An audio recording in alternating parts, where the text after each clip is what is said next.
வரக்கூடிய எல்லா அந்த ஃபால்ஸ் எல்லாமே வந்து இந்த ஆழியார் வந்து இந்த இடத்துல தான் ஸ்டோர் ஆகும்.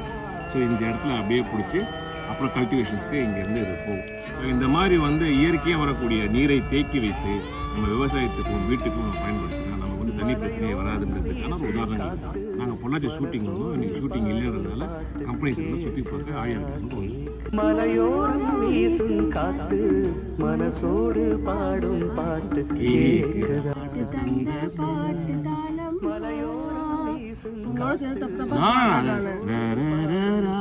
அது மேல நோட்டு கரெக்டா புரியும். வீசும் காத்து மனசோடு பாடும் பாட்டு கேக்குதா கேக்குதா எப்படி நான் போட்ட சங்கதி கேக்குதா. மலையோரம் வீசும் காத்து மனசோடு பாடும் பாட்டு.